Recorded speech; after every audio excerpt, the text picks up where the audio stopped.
जैसा कि हम सभी जानते हैं कि काशी जो है भगवान भूत भावन भोलेनाथ की यह अद्भुत नगरी है और इस नगरी का जो मुख्य जो प्रतिपाद्य जो वस्तु है वह है धर्म और संस्कृति। धर्म और संस्कृति के कारण ही हमारी यह काशी नगरी जो है पूरे जगत में व्याप्त है। यहाँ पर ऐसे ऐसे प्राचीन धरोहर का अस्तित्व आज भी मौजूद है जो हमारे वैभवशाली अतीत को गौरवान्वित करने का प्रतिपल अवसर देते रहते हैं।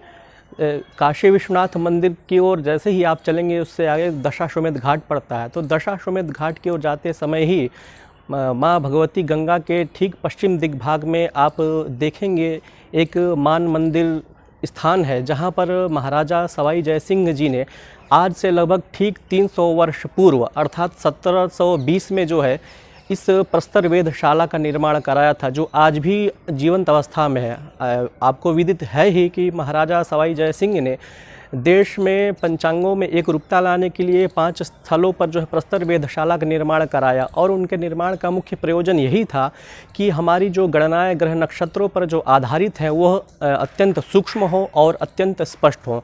तो उसी को ध्यान में रख करके जयपुर के महाराजा सवाई जय सिंह ने सर्वप्रथम जयपुर में, फिर उसके पश्चात दिल्ली में जो आज जंतर मंतर के नाम से प्रसिद्ध है, फिर मथुरा में, फिर उसके बाद उज्जैन में और सबसे अंत में काशी में जो है इस प्रस्तर वेधशाला का निर्माण कराया, जो आज भी आप देख सकते हैं जो जीवंत अवस्था में अपनी अस्तित्व को लिए हुए है।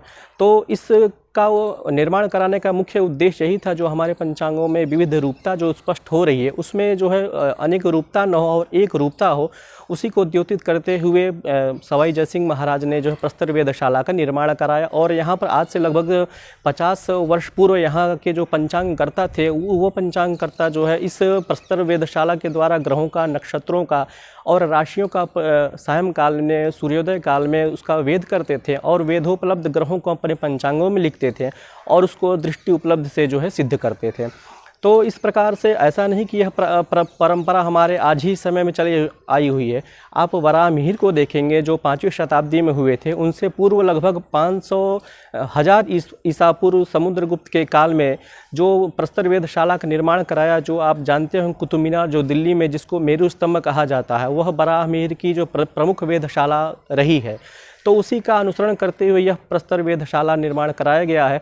आज हम इस प्रस्तर वेधशाला का जो उपयोगिता है उसके विषय में हम चर्चा करेंगे। हमारे साथ डॉक्टर अश्विनी पांडे जी भी आज उपस्थित हैं, वह इस विषय में आपको यंत्रों के विषय में थोड़ी संक्षिप्त जानकारी देंगे और इसका निर्माण का जो उद्देश्य है, मुख्य उद्देश्य जो समाज में आज थोड़ा सा धूमिल होते जा रहा है, क्योंकि यह स्थान थोड़ा सा निर्जन होते जा रहा है, क्योंकि यहाँ पर लोगों के आने की संभावनाएं कम हो गई है और जो विषय का जो प्रतिपाद्य है अर्थात जिस हेतु से इसका निर्माण कराया गया तो उसकी हेतु की पूर्ति नहीं हो पा रही है। तो समाज में जो प्राचीन भारतीय ज्योतिष है उसके प्रति लोगों में संचेतना जगे, उसके लिए डॉक्टर पांडे जी जो है इन यंत्रों की वर्तमान समय में क्या उपयोगिता है उसके विषय पर थोड़ा सा आपके ऊपर एक दिग्दर्शन करेंगे।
नमस्कार।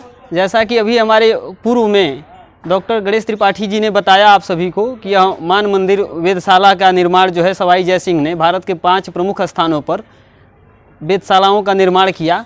और यहाँ काशी में जो यह मान मंदिर के नाम से जो है वेधशाला स्थापित है, इसका मूल रूप से मान मंदिर नाम रखने का कारण यही था कि भारतीय ज्योतिष में नवविध कालमान की चर्चा होती है। और यह नवविध कालमान की जो चर्चा है, इसका आलय अर्थात घर मंदिर जो है यह, इसीलिए इसका नाम मान मंदिर पड़ा।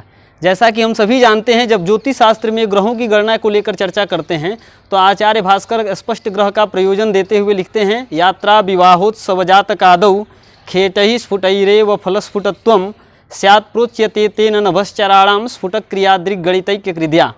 आचार्य भास्कर की यह पंक्ति हमें द्योतित करती है कि जब भी हम ग्रह गणितीय गणना को करेंगे तो वह आकाश में दृश्य होना चाहिए। और किस प्रकार से यह दृश्य हो, आकाश में हम उन ग्रहों को कैसे देखें, यह द्योतित करके उन्होंने यंत्राध्याय लिखा। उस यंत्राध्याय में 9 प्रमुख यंत्रों का उन्होंने जो है पूर्ण रूप अच्छी तरह से चर्चा किया है।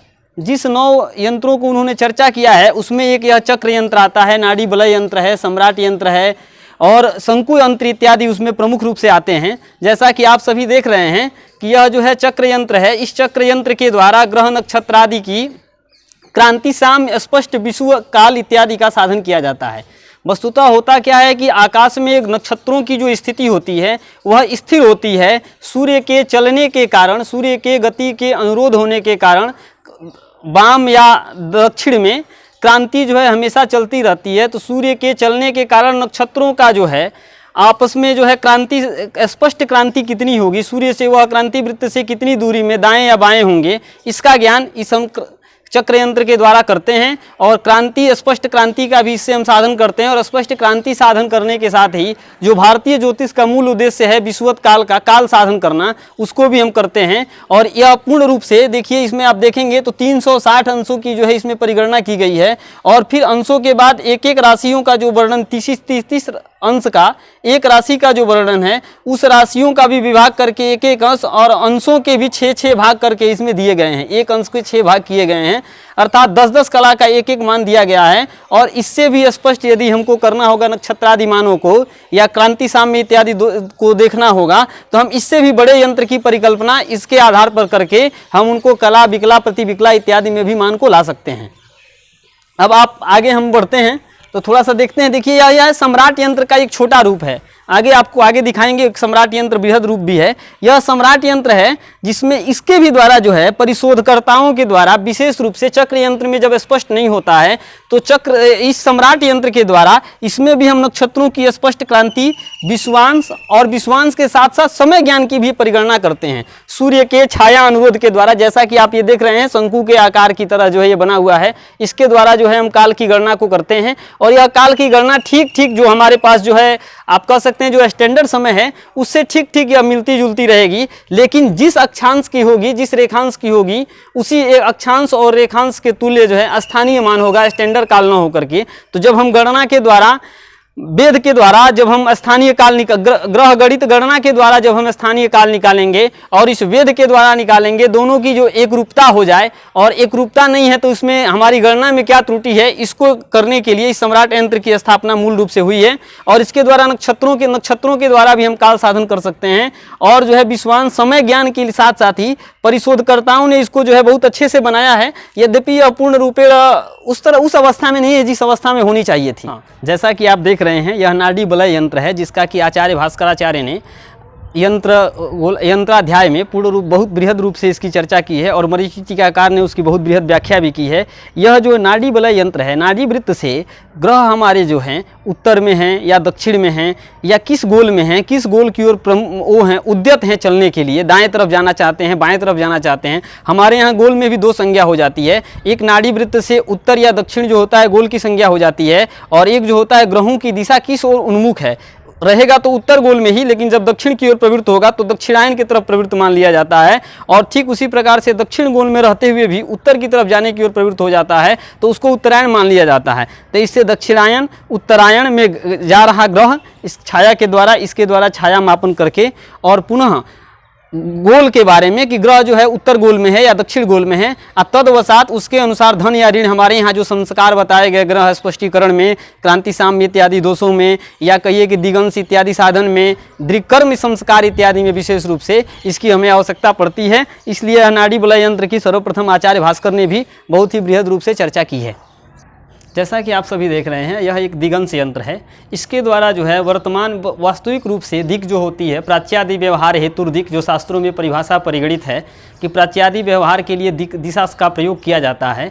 जिस दिशा में सूर्य उदित होता है वह वास्तविक रूप से जो है पूर्व होता है, लेकिन नक्षत्रों की जो दिशा होती है, नक्षत्रों के सापेक्ष हम जब दिशा का साधन करेंगे तो उनका जो है पूर्व दिशा जो है हमारे पूर्व दिशा से किंचित भिन्न होगा, किंचित याम्योत्तर, याम्य की तरफ या किंचित उत्तर की तरफ बलित होता हुआ प्रतीत होगा।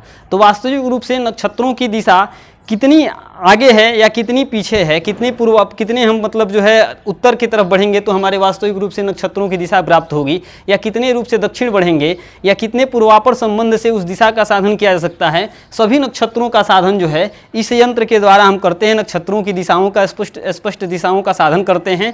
और जो आप देख रहे हैं कि किनारे किनारे ये बने हुए हैं, इनमें सभी 27 नक्षत्र जो है स्थापित हैं और ये 27 शिलाएँ हैं जो 27 नक्षत्रों का द्योतन करती है। एक एक कलर जो है आपको अलग अलग दिखाई देगा। इसके द्वारा जो है हम नक्षत्रों की स्फुट दिशा जो है पूर्णतया वैज्ञानिक तरीके से जान सकते हैं। साथ ही एक और इसमें विशेष रूप से ध्यातव्य होना चाहिए कि नक्षत्रों की जो वास्तविक दिशा है, इस दिशा ज्ञान के द्वारा ही जो है हम ग्रहों के वेद जो है उस नक्षत्र के सापेक्ष कर सकते हैं। क्योंकि यह पृथ्वी पर है तो पृथ्वी पर होने के कारण ठीक इसके विपरीत जो है, अर्थात यदि हमको इस यंत्र में यदि कोई दिशा जो है दक्षिण की तरफ दिखाई दे रही है तो ठीक इसके ऊपर जो उल्टा जो है आकाश में उत्तर की तरफ वह दिशा होगी, और कोई उत्तर में दिखाई दे रहा है तो वह जो है दक्षिण की तरफ में होगी। ठीक इसके विपरीत जो है आकाशीय नक्षत्रों की स्थिति बनती है। इसके द्वारा जो है दिगंश का मन नक्षत्रों की दिशाओं का स्पष्ट रूप से साधन कर सकते हैं। जैसा कि अभी हमने आप लोगों को दिखाया था लघु सम्राट यंत्र, उसी का एक बृहत्तम रूप है। इसके द्वारा सूर्य घड़ी के द्वारा 12 घंटे का काल आप नाप सकते हैं। जैसे कि आप देख रहे हैं कि इसमें छाया भी दिखाई दे रही है, तो इसके द्वारा काल गणना आप कर सकते हैं। और इसमें आप जब नज़दीक से आकर के देखेंगे तो इसमें ये घंटे का जो है निशान बना हुआ है, और घंटे के बाद जो है मिनट का, मिनट के बाद सेकंड के भी निशान बने हुए हैं। तो इसके द्वारा हम स्पष्ट रूप से काल साधन कर सकते हैं। यह इसका एक भाग है, और एक भाग जो है उस साइड में है, दूसरे साइड में है, जो कि कैमरे में हो सकता है कि कैद ना हो पाए, आप लोग यहाँ से देख सकते हैं। तो 12 बजे दिन तक का इधर की गणना है, फिर उधर से जो है उधर 12 बजे रात तक की गणना है, जिधर जो है ये आप देख रहे हैं। तो ऐसी स्थिति में इसमें मिनट, सेकंड, सारी चीज़ों की गणना बहुत ही स्पष्ट रूप से दी गई है। इसके द्वारा हम काल के सापेक्ष ग्रहों का साधन, ग्रहों के सापेक्ष काल का साधन कर सकते हैं। जैसा कि आप देख रहे हैं, इसके द्वारा जो है उत्तर ध्रुव, उत्तर की तरफ एकदम ऊपर में चढ़ करके जाएंगे रात्रि निरभ्र आकाश में, जबकि हमारा जो है तारा उस समय उत्तरी ध्रुव का तारा उत्तर दिशा में पूर्ण रूप से उदीयमान होगा। यहाँ से जा करके फिर हम यंत्र इत्यादि नलिकादि यंत्रों के द्वारा उसका हम भेद करके स्पष्ट उत्तर दिशा का साधन कर लेंगे, और ठीक उससे 180 अंश की दूरी पर स्पष्ट दक्षिण दिशा होगा। और वहाँ से मत्स्य चाप के द्वारा हम जो है पूर्वापर का भी ज्ञान कर सकते हैं, और यह दिक् साधन के लिए बहुत ही अच्छा उपयुक्त साधन बनाया गया है। इसके द्वारा हम इस प्रकार से उत्तरी ध्रुव का भी ज्ञान कर सकते हैं और उसके द्वारा दिक् साधन भी कर सकते हैं, जो कि दिक् साधन ज्योतिष शास्त्र में बहुत ही महत्वपूर्ण स्थान रखता है। देखिए, यह दक्षिणोत्तर भित्ति अंश है। ठीक इसके उस साइड में हम लोग गए, मतलब जा नहीं पाए वहाँ जो है वहाँ भी दक्षिणोत्तर भित्ति यंत्र बना हुआ है। इसके द्वारा मध्याह्न के समय में छाया निर्गत ज्ञान के द्वारा मध्याह्न के समय में उन्नतांश, नतांश इत्यादि का ज्ञान किया जाता है। और इस यंत्र के द्वारा उन्नतांश, नतांश ज्ञान करके गणितीय विधि के द्वारा उन्नतांश काल, नतांश काल और उसके सापेक्ष ग्रहों का साधन हमारे यहाँ भारतीय ज्योतिष में किया जाता है। धन्यवाद।